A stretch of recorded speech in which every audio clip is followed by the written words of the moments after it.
Assalamualaikum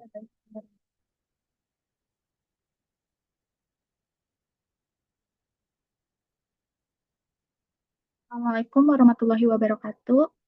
Saya Nabila Herunisa ingin memaparkan hasil proposal penelitian saya, yaitu strategi pemasaran roti sourdough dengan tepung kurma.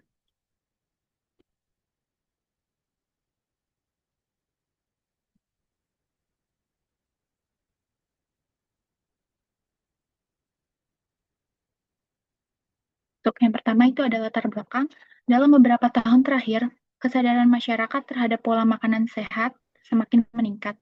Konsumen mulai mencari alternatif makanan yang lebih alami, kaya serat, serta bebas dari bahan tambahan berbahaya. Salah satu tren yang berkembang adalah konsumsi roti sourdough, yang dikenal sebagai roti fermentasi dengan manfaat bagi pencernaan dan indeks glikemik yang lebih rendah dibandingkan roti biasa. Roti sourdough dapat dibuat secara alami tanpa penambahan tepung terigu, yaitu dengan menambahkan tepung kurma. Pada beberapa penelitian, buah kurma diubah menjadi tepung untuk dimanfaatkan sebagai bahan tambahan dalam proses pembuatan pangan di antaranya penambahan tepung buah kurma yang digunakan dalam pembuatan roti sourdough dan tepung buah kurma dijadikan sebagai pemanis pengganti gula pasir menurut Hasan 2022. Namun meskipun produk ini memiliki potensi yang besar, terdapat beberapa tantangan dalam pemasaran, seperti minimnya kesadaran konsumen terhadap manfaat roti sourdough, harga yang relatif lebih tinggi dibandingkan roti biasa, serta persaingan dengan produk roti komersial lainnya. Oleh karena itu, diperlukan strategi pemasaran yang tepat untuk meningkatkan daya tarik produk, memperluas jangkauan pasar, dan meningkatkan penjualan. Selanjutnya, ada rumusan masalah. Yang pertama, bagaimana persepsi konsumen terhadap roti sourdough dengan tepung kurma dari segi rasa, tekstur, dan manfaat kesehatan. Yang kedua, apa saja faktor-faktor yang mempengaruhi pembelian roti sourdough dengan tepung kurma? Yang ketiga, strategi pemasaran apa yang paling efektif untuk meningkatkan daya tarik dan penjualan roti sourdough dengan tepung kurma? Tujuan penelitian untuk mengidentifikasi tingkat penerimaan konsumen terhadap roti sourdough dengan tepung kurma dari segi rasa, tekstur, dan manfaat kesehatan, serta merancang strategi pemasaran terhadap roti sourdough tepung kurma. Dengan manfaat penelitian, yang pertama, menambah wawasan dan literatur dalam bidang strategi pemasaran, khususnya dalam industri makanan sehat, berbasis fermentasi dan bahan alami. Selanjutnya, yang kedua, memberikan referensi bagi penelitian selanjutnya mengenai strategi pemasaran produk inovatif berbahan dasar tepung kurma dan roti sourdough. Yang ketiga, membantu produsen dan pelaku bisnis dalam menentukan strategi pemasaran yang efektif untuk meningkatkan daya saing produk roti sourdough berbasis tepung kurma. Selanjutnya, tinjauan pustaka. Persepsi konsumen terhadap roti sourdough dari segi rasa, tekstur, dan manfaat bagi kesehatan menurut Zaidia 2022. Dari segi rasa, roti sourdough dengan fermentasi alami menghasilkan rasa yang khas dan lebih kompleks dibanding roti biasa. Rasa asam yang dihasilkan oleh asam laktat selama fermentasi memberikan sensasi unik yang diterima dengan baik oleh konsumen. Dari segi tekstur, roti sourdough memiliki tekstur yang kenyal, berpori, dengan kulit luar yang renyah. Penelitian ini menunjukkan bahwa tekstur ini disukai oleh konsumen karena memberikan pengalaman makan yang lebih baik dibanding roti yang dibuat dengan ragi instan. Selanjutnya, dari segi manfaat kesehatan, roti sourdough memiliki indeks glikemik yang lebih rendah, sekitar 54,05 dibanding roti biasa sekitar 78,94 berkat asam laktat dan asam asetat yang terbentuk selama fermentasi yang menunda pencernaan pati dan gluten. Selain itu, kandungan serat kasar yang lebih tinggi juga membantu menurunkan indeks glikemik sehingga roti sourdough dianggap lebih sehat dan lebih mudah dicerna.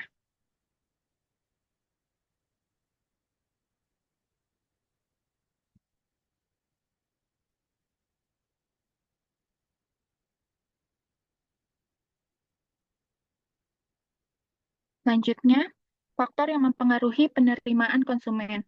Menurut Hadi Yusuf Faturrahman, Saiful Adnan, Amir Fauzan 2022, konsumen Asia cenderung memilih roti sourdough dengan tekstur yang familiar, seperti lembut dan empuk, meskipun ada juga yang menerima tekstur yang lebih keras dan kenyal. Preferensi rasa dan aroma juga dipengaruhi oleh kebiasaan konsumsi lokal dan tingkat toleransi terhadap rasa asam khas roti sourdough. Penambahan bahan substitusi tepung kedelai, tepung ubi ungu, tepung hanjeli, dan tepung kurma dapat mempengaruhi atribut sensorik dan penerimaan konsumen terutama pada rasa, aroma, tekstur, dan warna.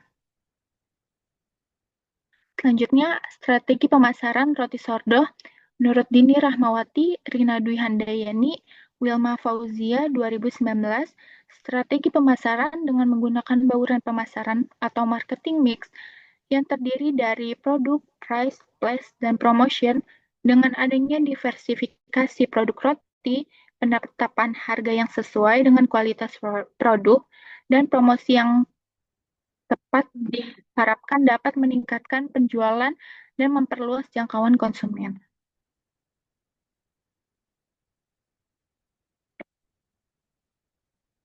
Rangka pemikiran dari perilaku konsumen, menurut Schiffman dan Kanuk 2008, perilaku konsumen adalah studi mengenai bagaimana individu membuat keputusan untuk mengalokasikan sumber daya yang tersedia seperti waktu, uang, usaha, dan energi dalam membeli produk atau jasa. Konsumen berasal dari berbagai latar belakang budaya, usia, dan sosial ekonomi, sehingga perilaku mereka sangat beragam dan penting untuk dipelajari. Selanjutnya, Firmansyah 2020 menambahkan bahwa perilaku konsumen mencakup proses pengambilan keputusan dalam membeli, menggunakan serta faktor-faktor yang mempengaruhi.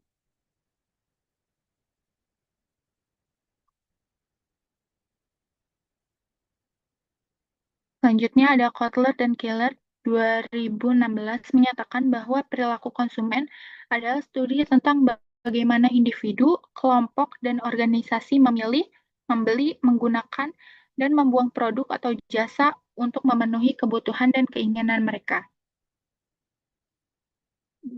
Selanjutnya, strategi pemasaran menurut Kotler dan Armstrong 2008, Astuti dan Amanda 2020, strategi pemasaran adalah rencana dan pola pikir yang digunakan perusahaan untuk mencapai tujuan pemasaran, seperti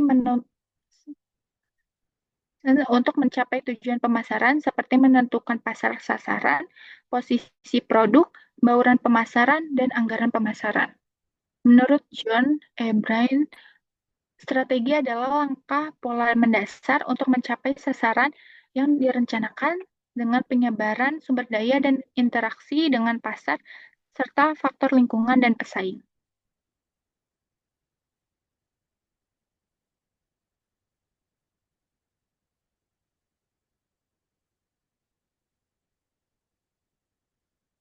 Selanjutnya, metode penelitian, lokasi dan waktu penelitian. Lokasi penelitian ini bertempat di Bogor, dan penelitian ini dilakukan mulai bulan Maret hingga bulan Juli 2025. Dengan metode penentuan sampel, pada penelitian ini, metode penentuan sampel menggunakan teknik simple sampling dengan jumlah 50 responden. Untuk jenis dan sumber data yang diperoleh menggunakan data primer dan juga data sekunder. Dengan metode penelitian, metode pengumpulan data menggunakan kuesioner dengan skala Likert 1-5, dengan metode pengolahan data menggunakan metode kualitatif dan kuantitatif untuk data primer dan juga data sekunder. Sekian pemaparan proposal penelitian dari saya. Kurang lebihnya mohon maaf. Wassalamualaikum warahmatullahi wabarakatuh.